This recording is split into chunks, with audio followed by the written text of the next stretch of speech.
भक्तों, जय माता दी। महाकाली धाम से हम पुजारी वीरेंद्र भैया जी स्वागत करते हैं अपने महाकाली धाम में।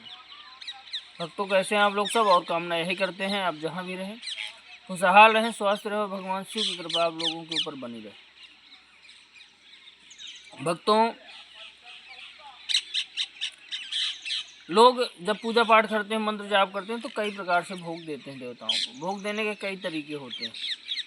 आपको हम समझाएंगे कि भोग कितने प्रकार से दिया जा सकता है। किसी भी देवता को कितने प्रकार से आप भोग दे सकते हैं।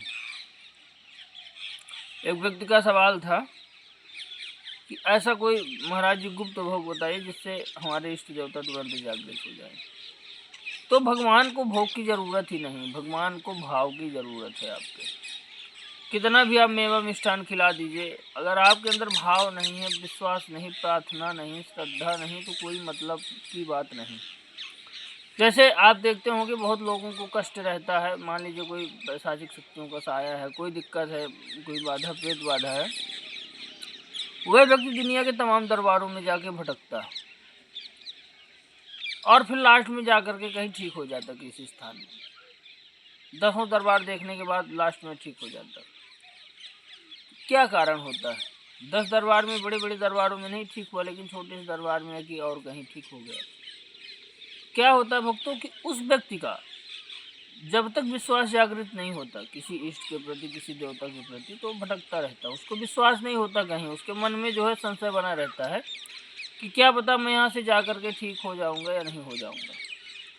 तो व्यक्ति ठीक नहीं होता, और जब उसको खूब घूम लेता है तो उसको विश्वास हो जाता है लास्ट में जाकर के वो ठीक है, चलो अब इन्हें के हवाले हूँ, होगा जो होगा।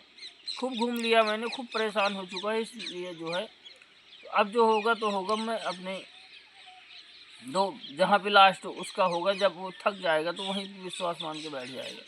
अब विश्वास जब मान लेगा उसमें जो है तो आस्था जागृत हो जाएगी और भगवान उसकी सुन लेंगे, ठीक हो जाएगी। तो भक्तों, भगवान भाव के भूखे होते हैं। भाव आपके अच्छे हैं, कर्म आपके अच्छे हैं, विश्वास आपका सच्चा है, श्रद्धा आपकी जो है तो पक्की है। तो ये मान के चलिए कि पत्थर में भी भगवान है, पत्थर में तो भगवान है, मूर्ति पूजा होती है, पत्थर में भगवान है। पत्थर आप पूछते रहो, उसमें बिना प्राण प्रतिष्ठा करवाए भी आप पूछते रहोगे, 1 साल पूजोगे, उसके बाद उसमें प्राण अपने आप आ जाएंगे, क्योंकि आपकी विश्वास और श्रद्धा सच्ची है।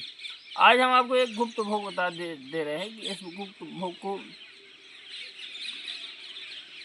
भोग को देते ही आपके इष्ट देवता तुरंत जागृत हो जाएंगे। अब कौन सा इष्ट गुप्त भोग है वह? देखिए भक्तों, भोग आप कई प्रकार से दे सकते हैं। भोग देने के कई प्रकार होते हैं। भोग देने के कई प्रकार होते हैं। एक तो आप नॉर्मल भोग दे सकते हैं, जैसे आपने पूजा पाठ किया, एक कटोरी में जो है तो भगवान को आपने उसमें जो भी आपके पास मीठा है, मूंगफली, रेवड़ी, लौंग, बतासा, जो भी आपके पास, तो आपने उसमें भोग दे दिया। दूसरा होता है कि अंग्यारी करना। अंग्यारी आप करते हैं, गाय को गलो में जो है तो भोग देते हैं, आपके पास जो भी है। तीसरा होता है हवन करना। हवन करना ठीक है।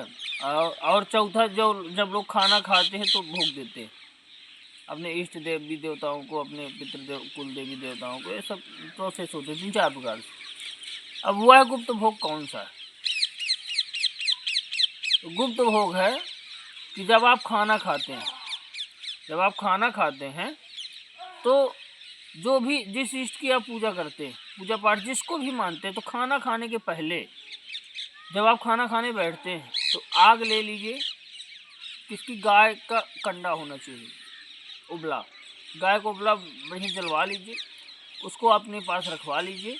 और जो भी आप खाना खा रहे हैं तो अपने खाने के पहले उस ईस्ट के लिए, अगर आप जो भी आपके घर में बना है, दाल चावल सब्जी रोटी पूड़ी परेठा जो भी आपके बना है, खीर बनी है, कुछ भी बना, हलवा बना है, कुछ भी बना, आप अपने इष्ट के लिए आप अपने खाने के पहले अगर आप रोज़ भोग देते, रोज़ अगर आप भोग देते हैं, भले आप 3-5 आहुति दीजिए, 5 आहुति दे दीजिए। मान लीजिए आप भगवान माता दुर्गा को मानते तो ओम दुम दुर्गाय नमः स्वाहा, 5 आहुति अगर अपने इष्ट को दे दिए हैं, या कि अपने कुल देवी देवताओं को दे दिए हैं, कि पितृ देवताओं को दे दिए हैं अपने खाने के पहले, उनको खिला करके अगर आप खाते हैं, यह गुप्त भोग है दोस्तों।